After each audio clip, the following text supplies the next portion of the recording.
Hello guys, welcome back to my YouTube channel medicator pharma. Pharmacology का ये जो series चल रहा है उसका नंबर सेकंड लेक्चर होने वाला है और इसमें हम पढ़ने वाले हैं फार्माकोलॉजी का डिवीजन। और वो डिवीजन कौन कौन से हैं? Pharmacokinetics and pharmacodynamics. हमने प्रीवियस लेक्चर में पढ़ा कि इंट्रोडक्टरी पार्ट, जिसमें हमने पढ़ा फार्माकोलॉजी क्या होता है, इसकी इंपॉर्टेंस क्या है, और उसके साथ में हमने ये भी पढ़ा कि इसको स्टडी इसकी क्यों की जाती है, एंड हिस्ट्री ऑफ फार्माकोलॉजी को भी पढ़ा। आज हम स्टार्ट करने वाले हैं फार्माकोलॉजी का दो main division, pharmacokinetics and pharmacodynamics, जो कि फार्माकोलॉजी का एक कोर एरिया है जहां से क्वेश्चन से पुट अप होते हैं, वो चाहे बी फार्मा हो, डी फार्मा हो या कोई कंपटीशन एग्जाम हो। तो देर ना करते हुए हम स्टार्ट करते हैं अपना फार्माकोकाइनेटिक्स का इंट्रोडक्टरी पार्ट, और उसके साथ में हम इसके स्टेप्स को भी समझते हैं। फार्मा और pharmacokinetics, introduction of pharmacokinetics. Pharmacokinetics क्या होता है इसकी हम बात करते हैं। फार्माकोकाइनेटिक्स होता है बॉडी ड्रग के साथ क्या कर रही है। अगर हम इसकी स्टडी करते हैं तो ये फार्माकोकाइनेटिक्स कहलाता है। अब हमारी बात ये होती है कि बॉडी ड्रग के साथ क्या कर रही है, इसका क्या मतलब है।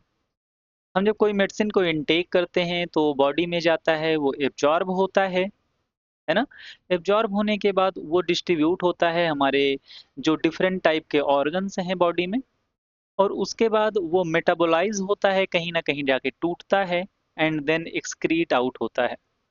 तो ये जो चार स्टेप्स हैं ये फार्माकोकाइनेटिक्स के स्टेप्स हैं, और इसको हम एडीएमई भी कहते हैं। क्या कहते हैं? एडीएमई भी कहते हैं। आइए हम देख लेते हैं। This is the point ADME: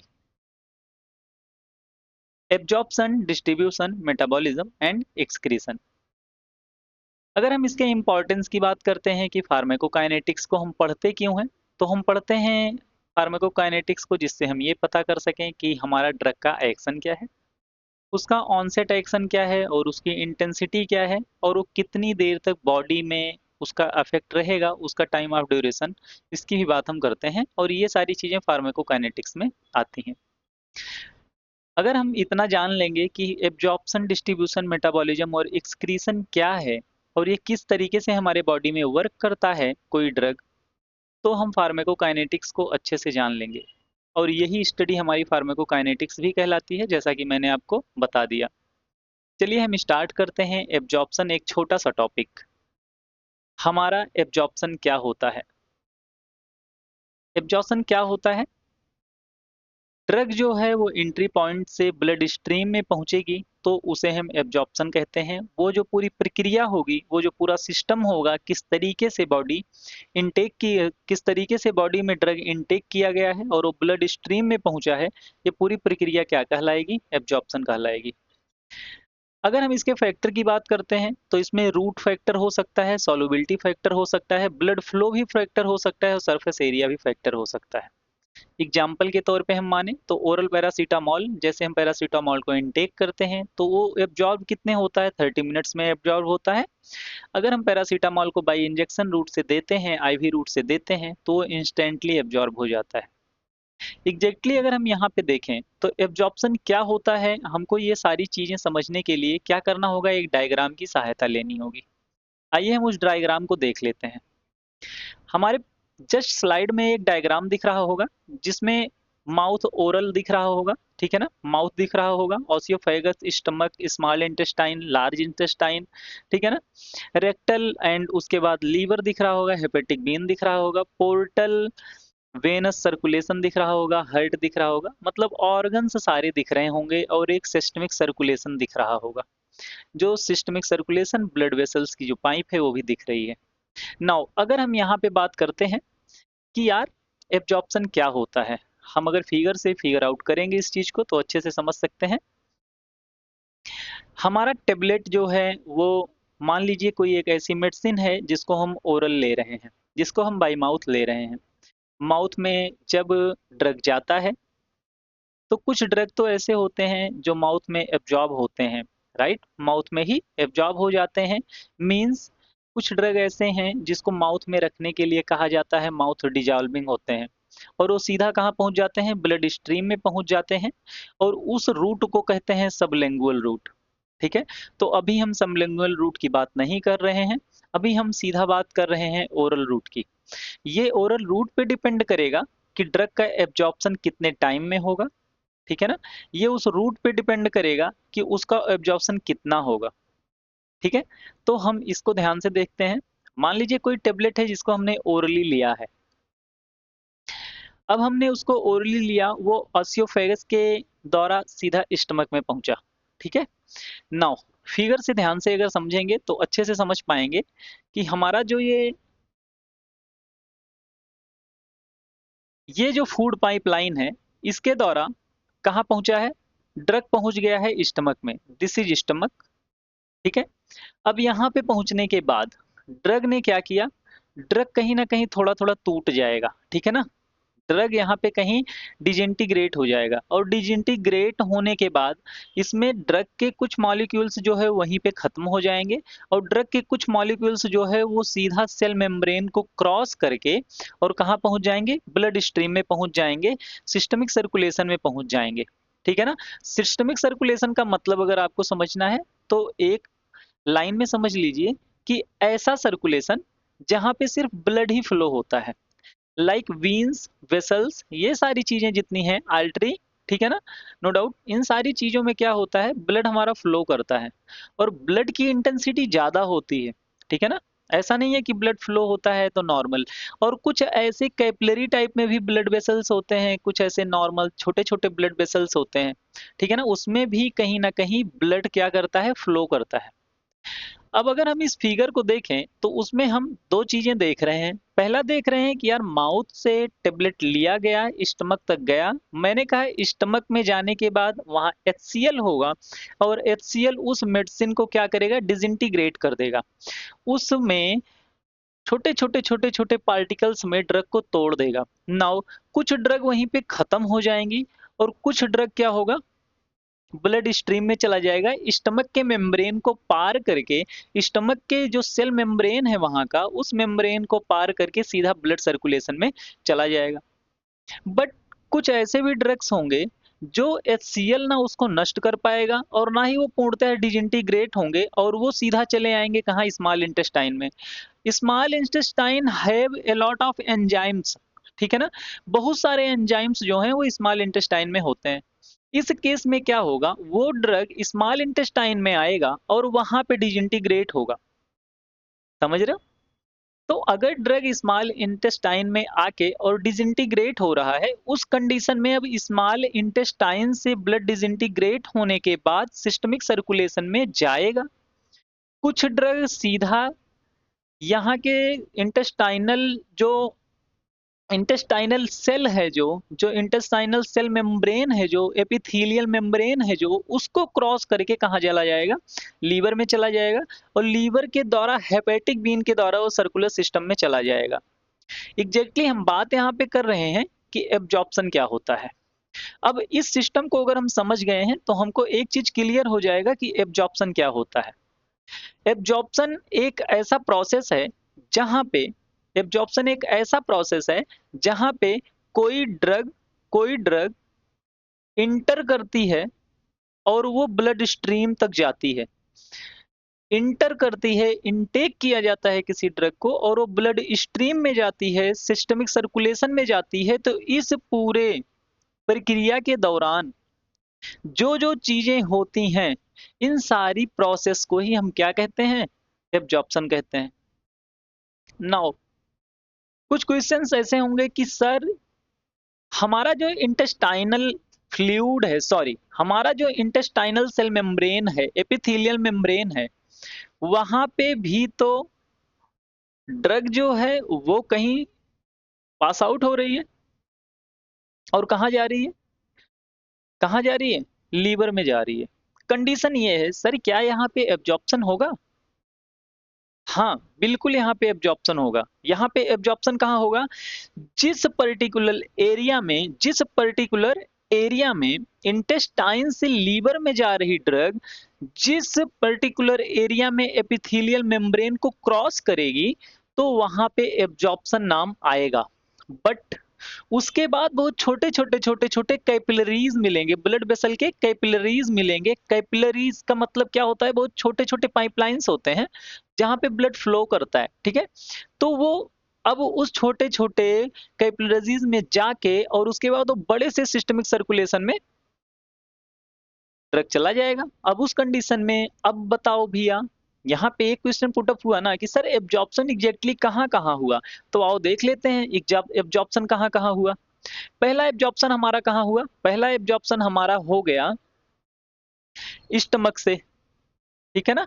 stomach से सीधा अगर सिस्टमिक सर्कुलेशन में चला गया तो हमारा एब्जॉर्प्शन हो गया, क्योंकि क्या किया? सेल मेम्ब्रेन क्रॉस हुआ।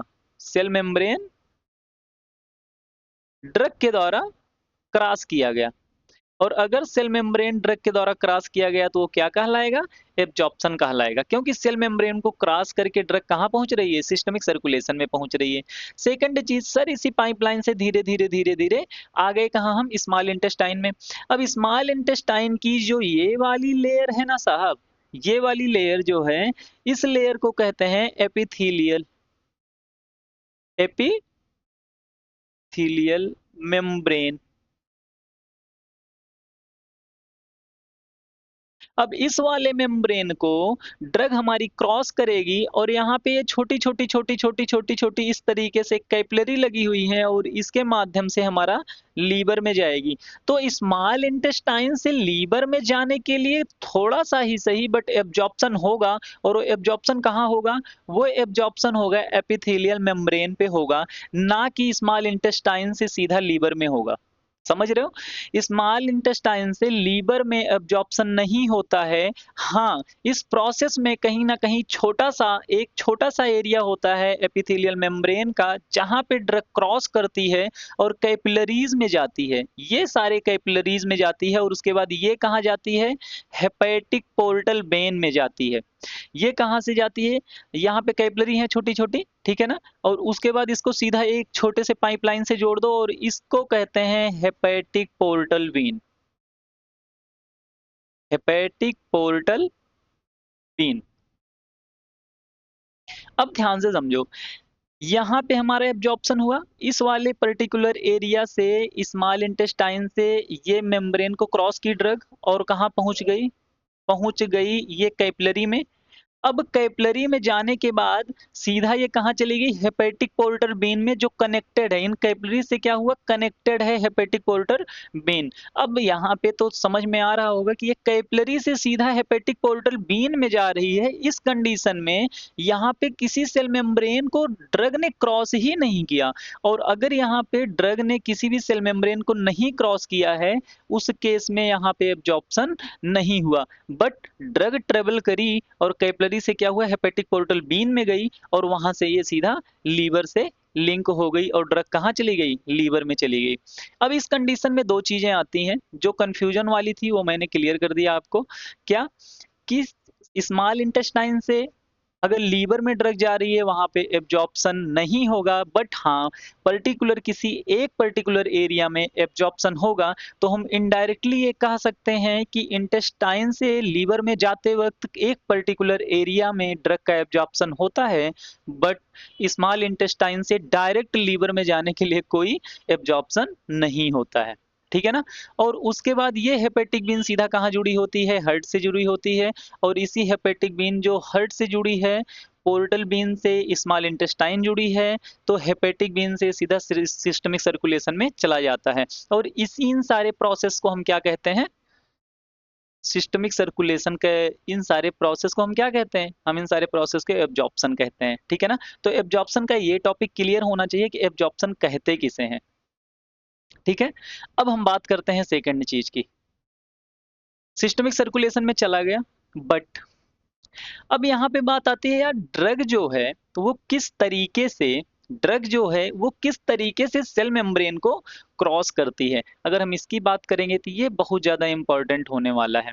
कौन सा ऐसा मैकेनिज्म लगता है कि ड्रग हमारी जो है वो सेल मेम्ब्रेन को क्रॉस करके सिस्टमिक सर्कुलेशन में जाती है, जिसे हम एब्जॉर्प्शन कहते हैं। तो देखो, इसमें 4 प्रकार के मैकेनिज्म वर्क करते हैं। नंबर फर्स्ट होता है पैसिव डिफ्यूजन। बात करते हैं यार, ये डिफ्यूजन होता क्या है? पहले तो नॉर्मल बात करते हैं डिफ्यूजन क्या होता है। मान लो एक ग्लास में पूरा पानी भर दिया गया है और ग्लास को पैक कर दिया गया है। दूसरे ग्लास में कोई पानी नहीं भरा गया है। एक छोटे से पाइप से फर्स्ट ग्लास को सेकंड ग्लास में कनेक्ट करेंगे और उसके बाद देखेंगे कि अपना लेवल मेंटेन करने के लिए बड़े जिसमें पानी भरा गया है उसमें से पानी कहाँ चला गया, लोअर इंग्रेडिएंट में चला गया, मतलब जिसमें पानी नहीं भरा गया है वहां चला गया।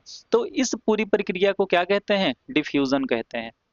एग्जाम्पल में अगर आप इतना समझ गए हो तो यहाँ पे आपको समझने में आसानी होगी कि पैसिव डिफ्यूजन क्या होता है।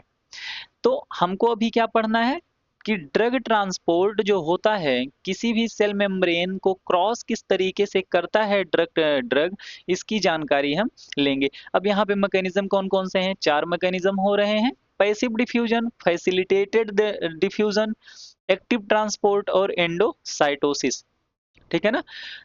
अगर हम इसके इंपॉर्टेंस की बात करें कि यार हम ड्रग के ट्रांसपोर्ट को अगर हम पढ़ रहे हैं तो इसका क्या इंपॉर्टेंस है, हम इससे पता लगा सकते हैं कि कितनी ड्रग ब्लड स्ट्रीम में गई है।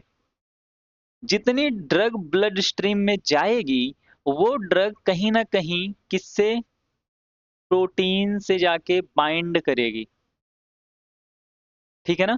और जो ड्रग उसके बाद फ्री बचेगी वो कहीं ना कहीं टिश्यू में जाके स्टोर हो जाएगी या वो अपने वर्किंग एरिया में जाके वर्क करेगी और एक्सक्रीट आउट हो जाएगी मेटाबॉलिज्म के साथ। तो हमको ड्रग का एब्जॉर्प्शन पता चल जाएगा, कितनी ड्रग हमारी ब्लड वेन्स में गई है, कितनी ड्रग हमारी सर्कुलर सिस्टम में गई है। उसके साथ में हमको डिस्ट्रीब्यूटर का भी पता चल जाएगा कि यार कितना डिस्ट्रीब्यूट हुआ है ड्रग। और नंबर तीसरा, ड्रग की बायो अवेलेबिलिटी पता चल जाएगी कि ड्रग की बायो अवेलेबिलिटी कितनी है। हम बात करेंगे कि बायो अवेलेबिलिटी क्या होती है, अभी तो बस इतना ही समझना है कि मैकेनिज्म क्या है सेल मेम्ब्रेन को क्रॉस करने का, अगर कोई ड्रग सेल मेम्ब्रेन को क्रॉस कर रही है। हम बात करते हैं पैसिव डिफ्यूजन की। पैसिव डिफ्यूजन क्या होता है। पैसिव डिफ्यूजन की अगर हम बात करते हैं तो पैसिव डिफ्यूजन क्या होता है, movement from high to low concentration.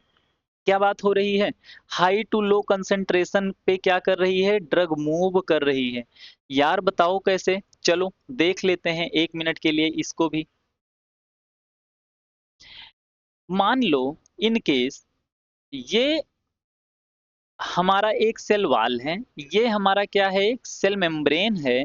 और इस सेल मेम्ब्रेन के इधर बहुत सारे ड्रग हैं, बहुत सारे ड्रग के पार्टिकल्स हैं जो डिसइंटीग्रेट हो गए हैं और इधर कोई पार्टिकल नहीं है।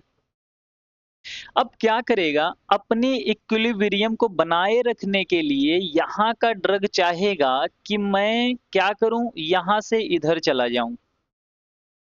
अब मुझे एक बात बताओ, इधर हाई कंसंट्रेशन है किसका, इधर हाई कंसंट्रेशन है किसका, ड्रग का।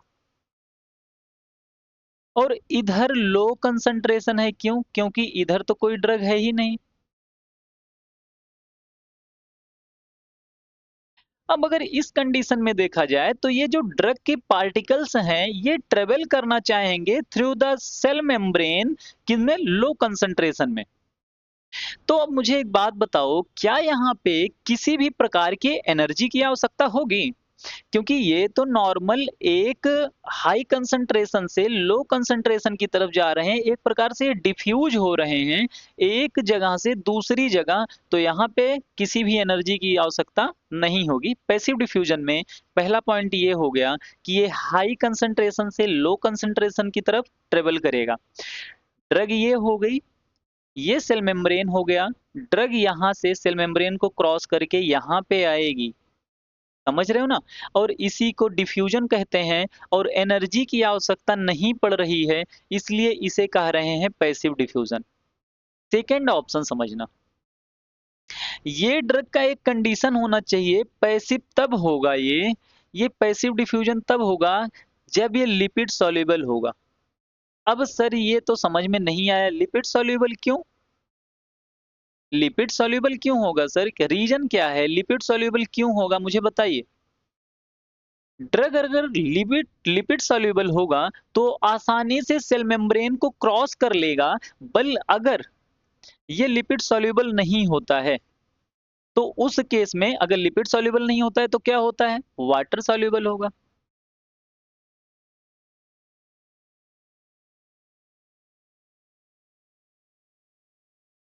2 ही केस हो सकते हैं ड्रग के, या तो लिपिड सॉल्युबल या तो वाटर सॉल्युबल। मैंने कहा पैसिव डिफ्यूजन में क्या होगा, एनर्जी की आवश्यकता नहीं होगी, ड्रग हाई कंसंट्रेशन से लो कंसंट्रेशन की तरफ ट्रेवल करेगा। इन केस एक बार सोच के देखो, कोई ड्रग आपने इनटेक कर लिया, कोई ड्रग आपने क्या किया, माउथ से लिया और स्टमक में गया और स्टमक का जो सेल वॉल है, जो सेल मेम्ब्रेन है, उसको क्रॉस करने की कोशिश करने लगा। अब उस केस में क्या होगा, स्टमक में तो एग्जैक्टली ड्रग है ना, बट स्टमक के बाहर जितने भी ब्लड वेसल्स हैं, जितने भी कैपिलरीज हैं, जो सिस्टमिक सर्कुलेशन उसके साथ में इधर उधर लगा हुआ है, जो टिश्यूज हैं, उसमें तो ड्रग नहीं है ना। तो उस कंडीशन में क्या करेगा, वो ड्रग वहां पे जाने की कोशिश करेगा। अब जाने की कोशिश करने का मतलब ये तो है नहीं कि सारा ड्रग चला जाएगा, नहीं हो सकता ना ऐसा। क्यों? क्योंकि वो ड्रग के नेचर पे डिपेंड करता है कि वो ड्रग कैसा है। अगर वो लिपिड सॉल्युबल है तब तो वो मेम्ब्रेन को क्रॉस कर जाएगा, बट अगर वो लिपिड सॉल्युबल नहीं है, उस केस में क्या होगा, उस केस में जितने और अदर जो ट्रांसपोर्ट करेंगे, जैसे मैंने अभी बताया फैसिलेटेड और उसके बाद एंडोसाइटोसिस, इन सारी चीजों से वो कहीं ना कहीं सेल मेम्ब्रेन को क्रॉस तो करेंगे ही। बट अभी हम बात कर रहे हैं पैसिव डिफ्यूजन का। तो पैसिव डिफ्यूजन क्या होता है, इसमें हाई कंसंट्रेशन से लो कंसंट्रेशन की तरफ ड्रग मूव करेगी। दूसरा क्या, जब किसी चीज को हाई से लो की तरफ लेके जाओगे तो वहां पे एनर्जी की आवश्यकता नहीं पड़नी चाहिए, नहीं होगी। तीसरा इंपॉर्टेंट पॉइंट ये था कि ड्रग लिपिड सॉल्युबल होना चाहिए। अब मुझे बस इतना एक ही क्वेश्चन मेरा होता है, जैसा कि आप लोगों का एक ही क्वेश्चन है ये, तो क्या है वो कि लिपिड सॉल्युबल ही क्यों? देखो, जो हमारा सेल मेम्ब्रेन का आउटर मेम्ब्रेन होता है ना, सेल का जो आउटर मेम्ब्रेन होता है ना, वो आउटर मेम्ब्रेन कैसा होता है, बता सकता है कोई? वो बाईपोलर होता है। बाईपोलर होता है। बाईपोलर का मतलब क्या होता है? वो हाइड्रोफिलिक नहीं, हाइड्रोफोबिक होता है। समझो मेरी बात को, मैं एक बार थोड़ा सा एक सेल का डायग्राम में यहाँ पे इंसर्ट करके आपको बताता हूँ, आसानी होगी। Just wait.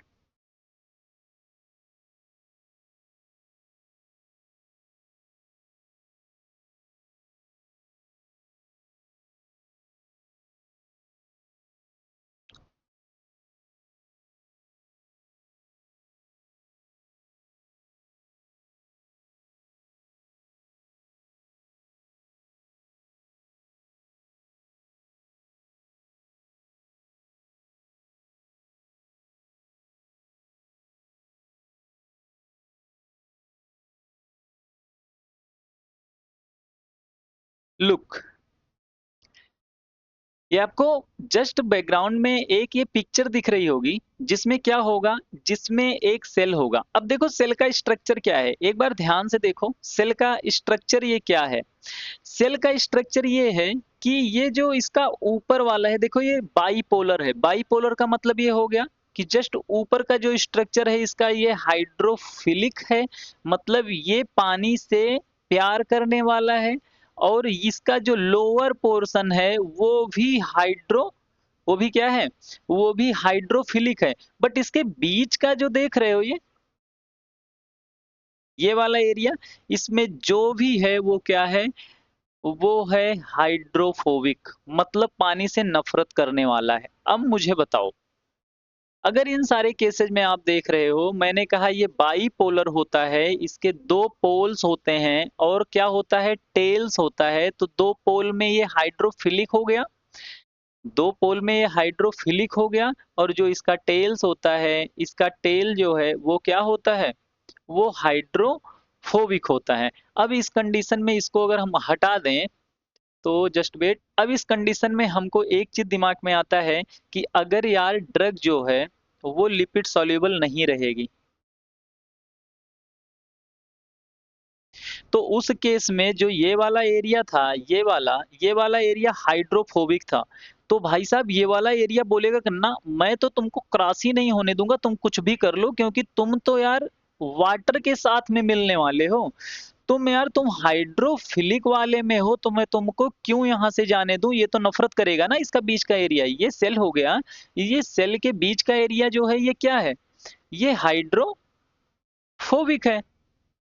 तो ऊपर वाला तो बोल देगा ठीक है भाई, कोई बात नहीं है, आ जाओ आ जाओ, लेकिन यहाँ पे बीच में क्या करेगा, बोलेगा ना मैं तो तुमको जाने नहीं दूंगा, तुम कुछ भी कर लो। अब बात करेंगे कि अरे सर अगर ऐसा कह रहे हैं तो जो हाइड्रोफिलिक वाला एरिया है ये तो लिपिड को बोल देगा, लिपिड सॉल्युबल को, कि यार तुम यहाँ से हटो। ठीक है, इसकी भी बात हम कर लेते हैं, जस्ट वेट अ सेकेंड, इसकी भी बात हम कर लेते हैं थोड़ा सा, जिससे चीजें और क्लियर हो जाएंगी।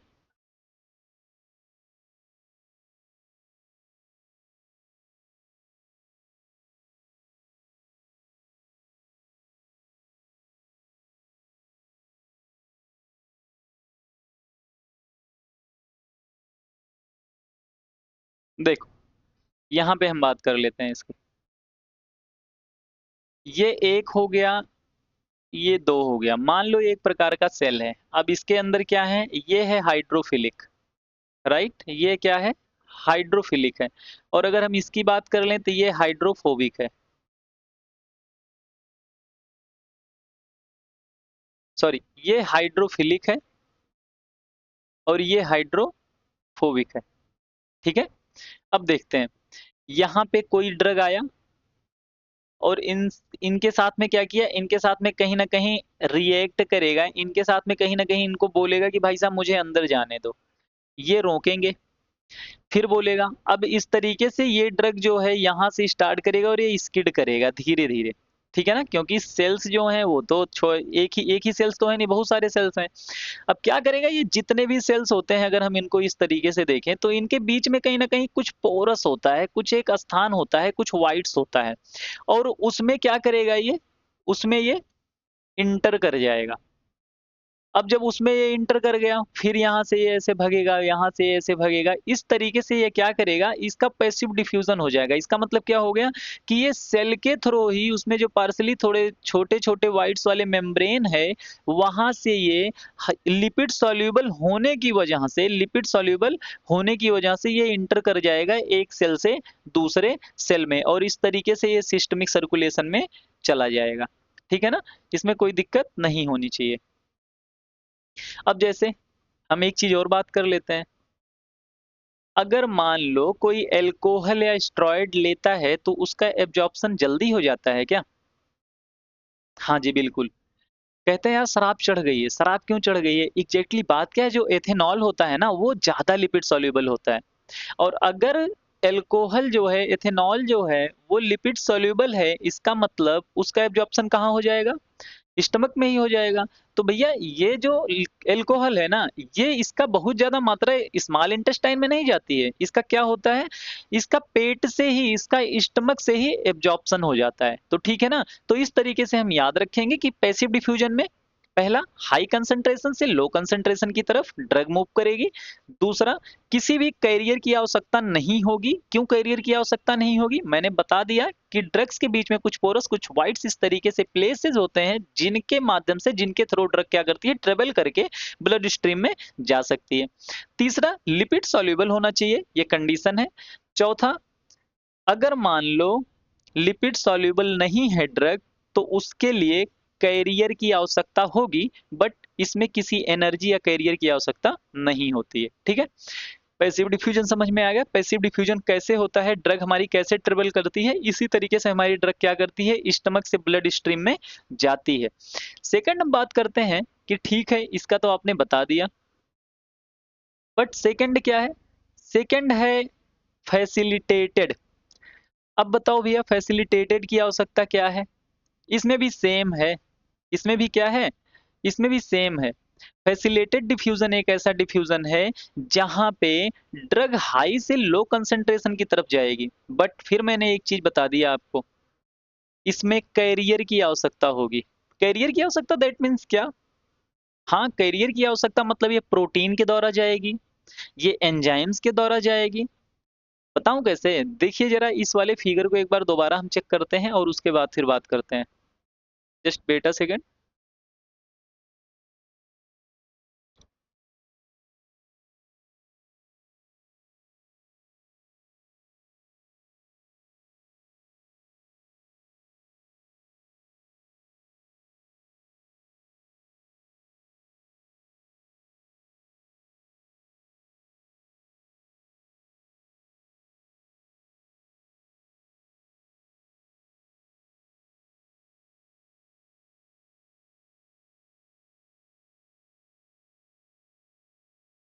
वेट, इसको डिलीट करके हमको दूसरा कोई एक फिगर लेके आना पड़ेगा, जस्ट वेट अ सेकेंड, हम थोड़ा सा देख लेते हैं।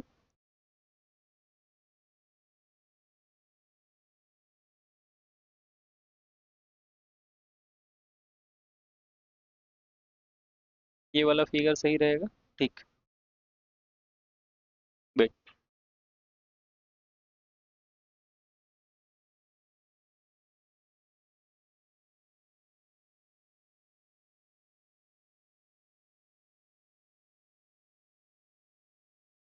Just wait a second.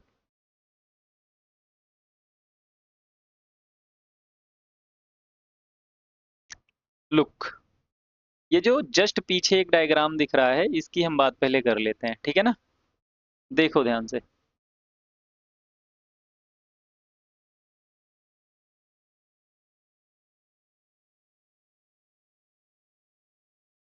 देखो इसमें क्या होता है, इसकी अगर हम बात करते हैं, तो इसमें देखो, इसमें बहुत सारे प्रोटीन्स लगे हुए हैं। क्या लगे हुए हैं ये प्रोटीन्स लगे हुए हैं, देखो, ये प्रोटीन्स लगे हुए हैं। और प्रोटीन क्या कर रहे हैं, प्रोटीन एक ऐसा प्लेस दे रहे हैं जहां से क्या होता है, जहां से ड्रग आके बाइंड करेगी, उस प्रोटीन से बाइंड करके उसके बाद उसी के साथ में सीधा सेल मेम्ब्रेन को क्या करेगी, क्रॉस करेगी। अब फिर भी अगर ये बात ना समझ में आए तो इसको और थोड़ा अच्छे से एक्सप्लेन किया जाए। देखो ध्यान से समझो, अगर मान लो ये जो हमारा सेल मेम्ब्रेन है, फैसिलिटेटेड डिफ्यूजन एक ऐसा डिफ्यूजन है जिसमें हमको कैरियर की आवश्यकता पड़ती है। हाँ, यकीनन ये हाई कंसंट्रेशन से लो कंसंट्रेशन की तरफ ड्रग जा रही है, बट अब ऐसा नहीं है कि उसमें कोई कैरियर की आवश्यकता नहीं है। ड्रग जो है वो एक सेल से दूसरे सेल में जाएगी, फिसलते फिसलते उसके बाद सीधा जो है क्रॉस आउट करके ब्लड स्ट्रीम में पहुंच जाएगी, नहीं। इसमें प्रॉब्लम ये है कि इसमें हमको क्या चाहिए, कोई कैरियर चाहिए। अब वो कैरियर क्या हो सकता है, वो कैरियर प्रोटीन हो सकता है, वो कैरियर लिपिड हो सकता है, वो कैरियर कार्ब हो सकता है, बहुत सारी ऐसी हैं। वो कैल्शियम आयन हो सकता है, एक एंजाइम हो सकता है, वो कुछ भी हो सकता है, लेकिन एक कैरियर की आवश्यकता पड़ेगी जो ड्रग को क्या करेगी, इंटर कराएगी और सेल मेम्ब्रेन को क्रॉस कराएगी। तो अगर ऐसी कंडीशन आती है तो इस कंडीशन में कौन सा डिफ्यूजन हम बोलेंगे, फैसिलिटेटेड डिफ्यूजन, ठीक है ना, कि मतलब यार इसको फैसिलिटी दी गई है, ठीक है, इसको फैसिलिटी दी गई है। सेकंड, इसमें किसी एटीपी की आवश्यकता नहीं पड़ रही है। क्यों नहीं पड़ रही है, क्योंकि इसमें एक दरवाजा दे दिया गया है और बोला गया कि अगर आप मोटे पतले नहीं हैं, अगर आप एक ही साइज के हैं और आप हमारे सारे क्राइटेरिया पर खरे उतरते हैं तो आप दरवाजा खोलिए और चले जाइए। तो इस तरीके से एक क्या किया गया है, एक कैरियर एक इनको दिया गया है, एक इनको फैसिलिटी दी गई है, और इसीलिए इसे फैसिलिटेटेड डिफ्यूजन कहते हैं। ये हाई से लो कंसंट्रेशन की तरफ चलेगी, इसमें एनर्जी की आवश्यकता नहीं होगी, ये कैरियर मीडिएटेड होगी। और तीसरी नहीं, चौथी सबसे अच्छी वाली बात यह है कि इसमें कुछ सर्टेन मॉलिक्यूल्स ही क्या करेंगे, मेम्ब्रेन को जो है वो क्रॉस करेंगे, ठीक है ना। अब ध्यान से समझो इस चीज को यार, सिलेक्टिव क्यों बोल रहे हैं। देखो क्या होता है, ड्रग कभी कभी डिसइंटीग्रेट के बहुत छोटे छोटे पार्टिकल में टूट जाती है, लेकिन कुछ ड्रग्स ऐसी हैं जो डिसइंटीग्रेट होने के बाद भी उनका पार्टिकल बड़ा बड़ा रह जाता है, बट उनको एब्जॉर्ब तो होना ही है। अब उस कंडीशन में वो क्या करेंगी, वो किसी भी फैसिलिटी का सहारा लेंगी। अब उन बड़े बड़े जो उनके मॉलिक्यूल्स हैं, वो अगर डिफ्यूज होना चाहेंगे, अगर वो हाई कंसंट्रेशन से लो कंसंट्रेशन की तरफ जाना चाहेंगे, तो बड़े बड़े मॉलिक्यूल्स हैं, वो तो पास आउट ही नहीं होंगे। तो उस कंडीशन में क्या होगा, वो किसी सिलेक्टिव कैरियर के पास जाएंगे और वहां से वो बाइंड करेंगे और सीधा सेल मेम्ब्रेन को क्रॉस कर देंगे। लाइक ग्लूकोज, ग्लूकोज का जो ट्रांसपोर्टर है वो कौन है, वो ग्लूट से, GLUT, ग्लूट। ग्लूट ट्रांसपोर्टर की सहायता के ग्लूकोज क्या करता है, सेल मेम्ब्रेन को क्रॉस करता है, वहां पे एब्जॉर्प्शन तब होता है, ठीक है। तो हमारा दो हो गया, पैसिव डिफ्यूजन हो गया, फैसिलिटेटेड डिफ्यूजन हो गया। नाउ हम नेक्स्ट बात करते हैं एक्टिव ट्रांसपोर्ट की, कि भाई साहब एक्टिव ट्रांसपोर्ट क्या होता है। अब देखो एक्टिव ट्रांसपोर्ट क्या होता है, एक्टिव ट्रांसपोर्ट में सबसे इंपॉर्टेंट बात यह है कि यहाँ पे ड्रग जो है वो लो टू हाई मूव करेगी। मतलब ये तो पैसिव और फैसिलिटेटेड से भी जस्ट उसके अगेंस्ट हो गया। वहाँ पे हाई टू लो की बात हो रही थी। यहाँ पे एक्टिव ट्रांसपोर्ट में क्या हो रहा है, लो कंसंट्रेशन से ड्रग कहाँ जा रही है, हाई कंसंट्रेशन की तरफ जा रही है। हाई कंसंट्रेशन ग्रेडियंट की तरफ लो कंसंट्रेशन ग्रेडियंट से हाई कंसंट्रेशन ग्रेडियंट तक जा रही है, ड्रग मूव आउट कर रही है। ये एक्टिव ट्रांसपोर्ट होगा। चलो हमको बताओ, अगर कोई ड्रग लो से हाई की तरफ जा रही है, लाइक तेजी से पानी एक दिशा में बह रहा है और तुमको कहा जा रहा है कि यार पानी के साथ तुम भी बह जाओ। अगर तुम पानी के साथ बह जाओगे, तुम्हारा डिफ्यूजन क्या कहलाएगा, पैसिव डिफ्यूजन कहलाएगा। तुमको किसी कैरियर की आवश्यकता नहीं पड़ी, तुम एकाएक निकल गए पानी से। बट अब तुमको ये कहा जा रहा है कि जिधर से पानी आ रहा है उसके जस्ट अगेंस्ट जाओ। तो तुम क्या कर रहे हो, तुम लो कंसंट्रेशन से हाई कंसंट्रेशन की तरफ जा रहे हो। मतलब क्या है इसका कि लो कंसंट्रेशन से हाई कंसंट्रेशन की तरफ जाने का मतलब यह है कि अब तुमको एनर्जी चाहिए। एनर्जी लगेगी, बिल्कुल लगेगी। अब देखो मेरी बात सुनो, एनर्जी अगर लगेगी तो इस कंडीशन में क्या होगा, इस कंडीशन में ये होगा कि जहां एनर्जी लग गई वहां पे आपका लिपिड सॉल्यूबल तो जाएगा ही जाएगा, जो वाटर सॉल्यूबल है वो भी ड्रग मेम्ब्रेन से क्रॉस आउट हो जाएगी। तो आपको एक बात दिमाग में रखनी है, वाटर सॉल्यूबल ड्रग अगर एब्जॉर्ब होती हैं तो वो किस ट्रांसपोर्ट के माध्यम से एब्जॉर्ब होती हैं, एक्टिव ट्रांसपोर्ट के माध्यम से एब्जॉर्ब होती हैं। तीसरा सिलेक्टिव, सिलेक्टिव यार, सिलेक्टिव मॉलिक्यूल्स होते हैं। वो ऐसे मॉलिक्यूल्स नहीं होते हैं कि जो मॉलिक्यूल्स ऐरा गैरा आया उसके बाद सीधा क्या किया, अपनी एनर्जी दिया और निकल गया। नहीं भाई, कुछ ऐसे बड़े बड़े मॉलिक्यूल्स होंगे, वाटर सॉल्यूबल में कुछ बहुत ज्यादा बड़े बड़े मॉलिक्यूल्स होंगे जो क्या करेंगे, जो सेल मेम्ब्रेन को क्रॉस आउट करेंगे, एब्जॉर्ब करेंगे, एब्जॉर्ब होंगे। ठीक है ना। उसके बाद हम बात करते हैं, यार इस तरीके से तो पॉइजन भी दोगे, पॉइजन भी निकल जाएगा। ना ना ना, ध्यान से समझना, मैंने कहा सिलेक्टिव मॉलिक्यूल की बात कर रहे हैं। बाकी सारी चीजों को क्या करेगा, अगर कोई मेटाबॉलिक पॉइजन्स है तो उसको क्या करेगा, इनहिबिट कर देगा बिल्कुल। ठीक है ना। अब अगर हम बात करते हैं एक्टिव ट्रांसपोर्ट की, तो एक्टिव ट्रांसपोर्ट में जो टाइप होता है वो क्या होता है, प्राइमरी होता है और सेकेंडरी होता है। प्राइमरी जो होता है उसमें डायरेक्ट एटीपी यूज होता है, लाइक अगर सोडियम आयन से कैल्शियम आयन के पंपिंग से अगर कोई मॉलिक्यूल जो है उस सेल मेम्ब्रेन को क्रॉस कर रहा है, that is primary active transport. But अगर इलेक्ट्रोकेमिकल ग्रेडियंट की सहायता से कोई मॉलिक्यूल जो है वो मेम्ब्रेन को क्रॉस कर रहा है तो that is the secondary active transport. Like अगर एग्जाम्पल की बात करते हैं तो levodopa transport in CNS, central nervous system में लेवाडोपा का क्या होता है, ट्रांसपोर्ट होता है, और ये एक्टिव ट्रांसपोर्ट में आता है। ठीक है ना। अब हम नेक्स्ट बात करते हैं और वो नेक्स्ट पॉइंट क्या होने वाला है, एंडोसाइटोसिस। देखो क्या होता है, कुछ ऐसे भी मॉलिक्यूल्स होते हैं जो क्रॉस कर ही नहीं पाते हैं। अब अगर कुछ ऐसे मॉलिक्यूल्स हैं जो क्रॉस ही नहीं कर पा रहे हैं सेल को, तो उसके लिए हम क्या करेंगे, उसके लिए हम नहीं, हमारी बॉडी क्या करेगी ये सोचो, क्योंकि हमको तो ड्रग की आवश्यकता है, हमको तो अपने जो टिश्यू डैमेज है या कोई हमको प्रॉब्लम है तो उस कंडीशन में उसको तो अच्छे से एक प्रकार से ठीक तो करना ही है। तो उसके लिए तो भाई उस ड्रग का सेल मेम्ब्रेन को क्रॉस करना जरूरी हो जाता है। और अगर वो क्रॉस करना है तो उसके लिए एंडोसाइटोसिस का भी यूज हो जाता है। अब भाई एंडोसाइटोसिस क्या होता है, एंडोसाइटोसिस एक ऐसी प्रक्रिया है जिसमें सेल क्या करता है, सेल के बाहर एक वेसिकल बना लेता है और वेसिकल में क्या करता है, उस ड्रग के मॉलिक्यूल को रख लेता है। क्या करता है, रख लेता है। और उसके बाद क्या होता है, उसके बाद उस मॉलिक्यूल को जो वेसिकल बनाया है उसे सेल क्या करता है, कैप्चर कर लेता है। दिखाते हैं कैसे, किस तरीके से। ठीक है ना। वेट, देखो मान लो ये एक प्रकार का ये सेल हो गया। ठीक है। अब क्या किया, ड्रग यहाँ पे है, उसको इधर जाना है। इस कंडीशन में क्या हो गया, यहाँ पे ये इसका मॉलिक्यूल है। अब क्या किया, इस सेल के माध्यम से यहाँ पे एक वेसिकल फॉर्म हो गया और उस वेसिकल में इस वाले मॉलिक्यूल को क्या किया गया, अंदर कर लिया गया। अब इसका एक वेसिकल फॉर्म हो गया और जो ड्रग का मॉलिक्यूल है उस वेसिकल में है वो। अब ये सेल क्या करेगी, सेल इस पूरे वेसिकल को कैप्चर कर लेगी। इस पूरे वेसिकल को कैप्चर करके ये क्या करेगी, यहां से निकाल देगी। अब बताओ भैया, इसमें क्या हो गया, अगर सेल बाहर से एक्स्ट्रा सेलुलर कहीं से अगर वहां से किसी भी मॉलिक्यूल को वेसिकल बना के अंदर लेती है तो उस कंडीशन को कहा जाता है पिनोसाइटोसिस। क्या कहा जाता है, पिनोसाइटोसिस। बट ध्यान से समझना, पिनोसाइटोसिस जो है ये किसी स्मॉल पार्टिकल के लिए होता है। किसके लिए होता है, स्मॉल पार्टिकल के लिए होता है। और अगर फैगोसाइटोसिस की बात किया जाए तो किसी लार्ज पार्टिकल को अगर इस तरीके से सेल करती है तो उसको क्या कहा जाता है, उसको फैगोसाइटोसिस कहा जाता है।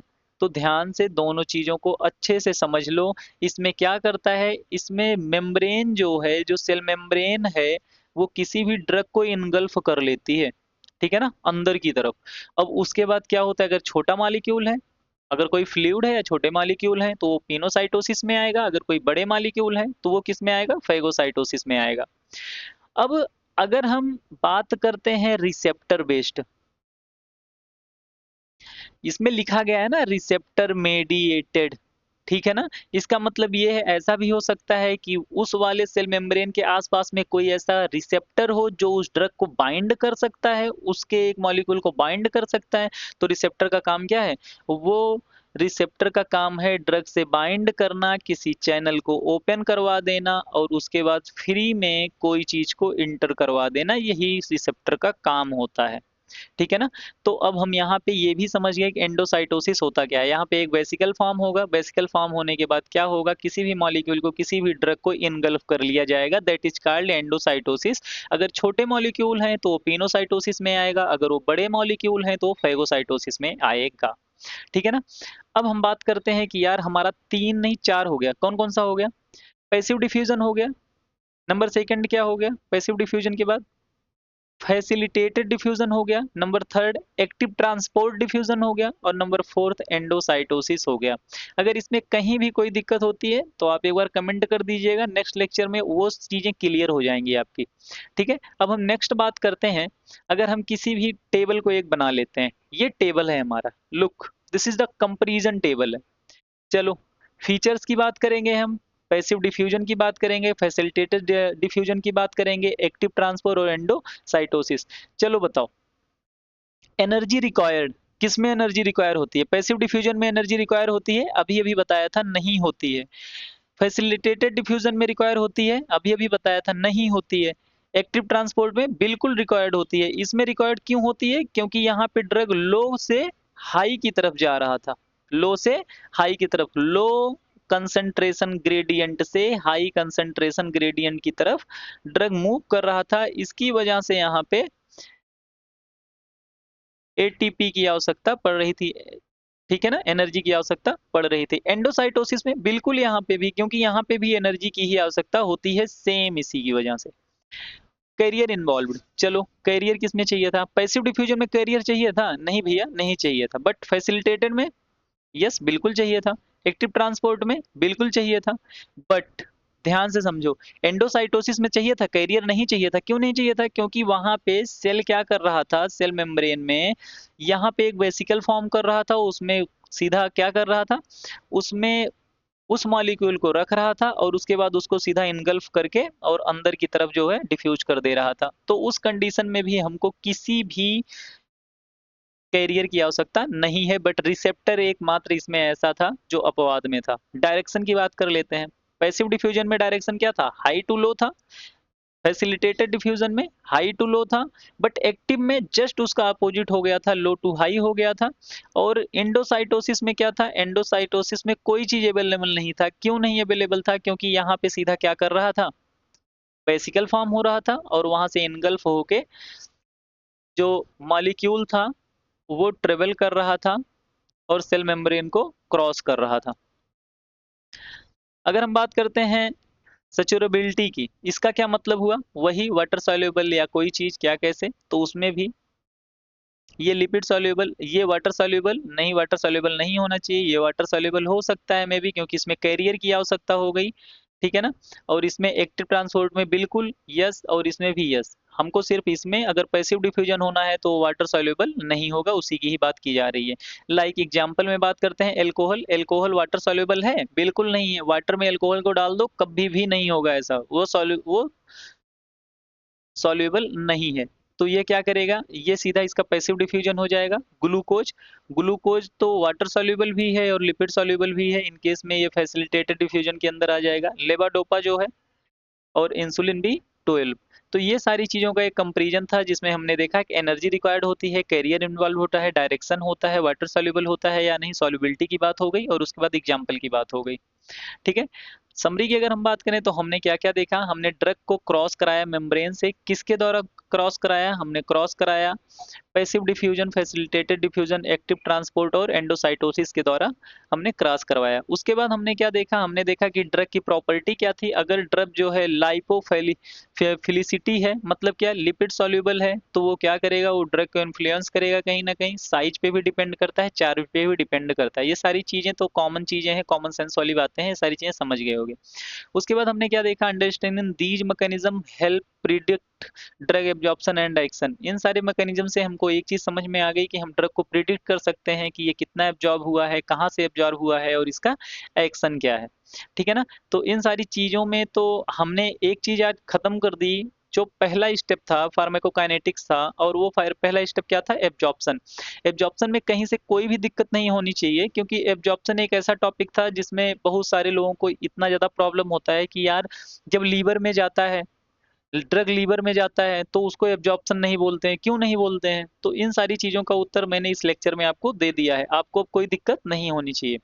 अब हम अगले लेक्चर में बात करने वाले हैं, अगले लेक्चर में जो हमारा होने वाला है कल, और उसमें हम बात करने वाले हैं कि यार ये बताओ, एब्जॉर्प्शन तो करवा दिया, डिस्ट्रीब्यूशन क्या होता है। और डिस्ट्रीब्यूशन और एब्जॉर्प्शन के बीच में एक छोटा सा टॉपिक आएगा अभी, और वो आएगा बायो अवेलेबिलिटी का। ठीक है ना, बायो अवेलेबिलिटी का, जिसमें हम बात करेंगे कि ड्रग की बायो अवेलेबिलिटी क्या होती है, और उसके तुरंत बाद हम बात करेंगे डिस्ट्रीब्यूशन का। तो आज एब्जॉर्प्शन टॉपिक हमारा खत्म हो चुका है। अगर इसमें कोई भी डाउट होता है तो आप कमेंट सेक्शन में कमेंट कर दीजिएगा, और नेक्स्ट लेक्चर में आपका वो डाउट सॉल्व कर दिया जाएगा। तो आज के लिए बस इतना ही, ऐसे ही बने रहिए हमारे साथ में, और हमारा लेक्चर आप इंजॉय करते रहिए, देखते रहिए, सुनना ही होता है। एक नोट्स बना लीजिए जिसमें जितना चीजें आपको बताया जाए उतना नोट डाउन कर लीजिए, वो इन फ्यूचर में आपके काम ही आएगा। ठीक है ना। तो आज के लिए बस इतना ही, तब तक के लिए हंसते रहिए, मुस्कुराते रहिए, और ऐसे ही हमारे चैनल के साथ में बने रहिए। Thank you.